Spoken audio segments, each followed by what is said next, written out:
Good morning. This is Susan. Thanks for joining me again here on episode 4 as I'm going over the highlights of what I got out of John Maxwell's book, How Successful People Think. I'm glad you guys are joining me. This isn't overly complicated to learn how to think differently, but it is a discipline. And if you guys now that you've got the 6 steps of how the process works, which I shared earlier, now today I wanted to go over, okay, what do you do on the day-to-day basis? How do you start to get this to where you can make this work for you? And I just want to go over a few steps that they can help you do that. Okay? Number 1, you need to find a place for your thoughts. Okay? You need to find a place where you are able to go to, and you're expecting them to be generated. Because if you find you a place at a spot, then, the idea is to just make the habit of going there, you can be they're coming. The good thoughts, the good ideas are coming. I have a special chair in my living room that I particularly like to go to. Some people think better, though, at the gym. Some think better in their car. Some people shower. Just where's that spot that you have? Shower, I can get some ideas, but it's kind of hard for me to write down what I get there. So I'm more inclined to create a spot where I can sit down and have my pen and paper with me. Okay? Because the idea is you just make it a habit. And the more that you go to your place expecting to get something, the more you will. Okay? Because they'll start being able to have a place to find you is what happens. Okay, secondly, you have to shape the thoughts. Okay? When you get a good idea, it doesn't come all completely figured out and ready to implement. It comes in seed form. This was something that I learned the hard way, because I got ideas that came to me about my business, and I thought, oh yeah, good, let's just go do that. And I went to go take action, and it didn't do very well because I didn't take the time to shape it. It's got to be stretched. I got to take it and hold it up to the light, and I got to sit there and run it through scrutiny. I need to take time to shape it. It's got to be stretched. It's coming to you just in the seed form, and you've got to take it and develop it before you're able to take action on it. Okay? You have to fine-tune it. And so this is something that I'm learning. And honestly, fine-tuning, you can get a good idea of how well have you shaped it by writing it out. Can you write it out and it be clear enough that somebody could read it and understand what you're talking about, or are there still too many gaps with it? Okay? So, number 3, stretch your thoughts. It kind of goes along with 2 of shaping them, stretching them. Okay? Now, you can get great ideas. We have to spend time shaping them, stretching them. And this is a little bit different, is in that this is now where you also will get other people's input. You're going to need to sit there and stretch them, think on them, shape them some, and then you stretch them by actually talking to some other people. You expand it to its greatest potential. And this is one step that I didn't do before, because like I told you, I had a great idea for my business. It was wonderful, but I had the idea that I was supposed to be accountable to take it and have it go from my idea all the way to solution, and that was my responsibility. But if it's going to have a big impact in my life, I need to also talk to other people that's going to have an impact in their life. I can't keep the idea all myself. Try to shape it and see how it can go, maybe how it can be tweaked without talking to the other people that it's going to impact. So, and for me, guess what that means? It means I gotta learn how to trust people. I don't know about you, but sometimes that's been a challenge, okay? Especially with thoughts and ideas. But they do.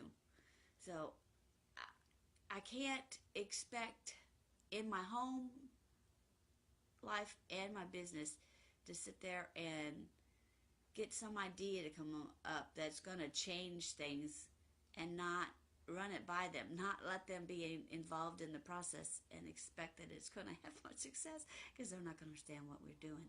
Okay? So I don't want you guys to do that either. All right?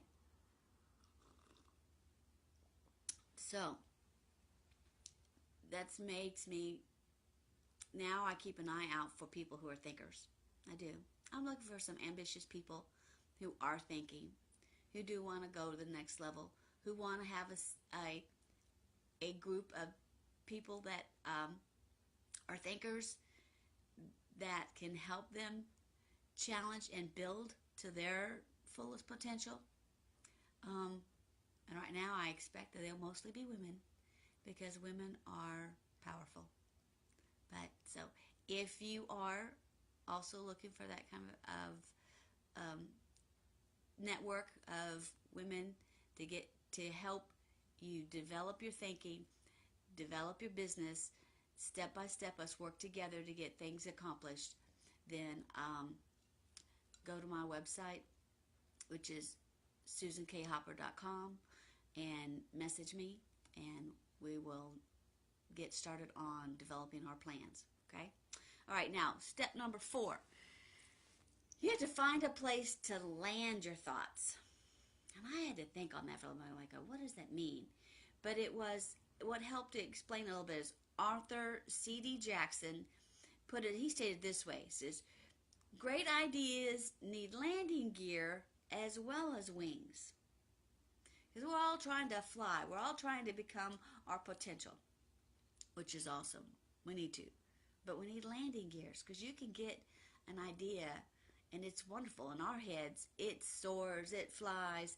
But are we ever going to be able to bring it into a landing? Are we ever going to be able to bring it in and let it land successfully so it can be used? That's a different thing. Okay?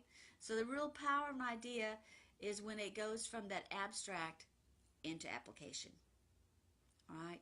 So if you want your thoughts to make an impact, you need to land them. And you land them with others, so that someday they'll be able to be implemented. Not everything that we think of today is going to get implemented today. Take Albert Einstein. When he printed his theories, it was like 1905, 1916. Those were his thoughts, and he did put them out there. But it wasn't until 1942 when nuclear power, when that was created, and not until 46 when they did the nuclear bomb, that then became a practical application of what was his theories. So that helped me to see that sometimes it's okay to put out my ideas, and that the implementation may be something that comes along the way. I had thought of that incorrectly. I just thought, if it's my idea, I gotta have it, and I'm the one that's gotta make it happen. And that's not necessarily a true thing. But I need to share it so that if I can land it and land it with others, so that it can someday be implemented. Here's some ideas. Here's some ways that you can know if you got it landed. I'm going to give you three places you need to see if it's landing with yourself. You need to be to yourself. So ask yourself these questions. Do I believe it? Do I live it? Do I believe others should live it? And if you can't answer yes to all three of those questions yet, you haven't landed it yet. Okay? So keep thinking on it.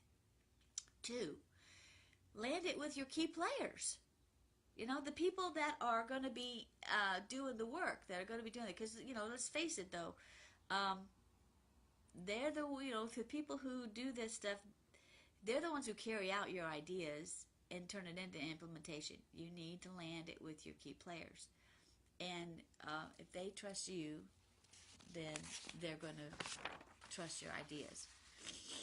They just need to land it with them, though. You got to run stuff by them. You can't do this stuff all in a vacuum. Because you know what? You can't be successful all by yourself. There's a lot of things that we can do in life by ourselves, and that's great. But you're not going to have very much success. You're not going to leave a big impact on the world, leave a legacy, leave something behind you by yourself. It takes team. It takes other people. So you need your key people. The third area is those that are going to be affected. Those are going to be affected. The people who are going to have to actually be doing it. Because, you know, you can sit there and think it through, talking with some other key people, the influencers, the people who are the influencers, and they all kind of get the idea, yeah. But the people who are in the trenches, the ones who are in the fire line that do the work every day, if you don't run it by them, you could get everything all mapped out and still miss the mark. You could still have a vision of all kinds of stuff, but it's not the real truth of how it works on the line. So talk it over with the people that are affected the most. Okay, that's your 3 areas. That's where you can land it. All right, and then your 5th one. Your 5th is find a place to fly your thoughts. Find a place. At some point, you're going to have to take this thoughts and take them, put them into action. So you need to take and go through those steps, but you'll need to definitely get to a point where they get out of the thinking stages and you start taking action. There's a French philosopher, Henri-Louis Bergson. He won the Nobel Prize in 1927 for literature, and he said it like this: think like a man of action, act like a man of thought. So if you can develop a discipline of good thinking and turn that into a lifetime habit, a lifelong habit, then you will always be successful and productive all of your life. All right? Thanks for joining me today on episode 4, and I will talk to you guys again tomorrow. Bye.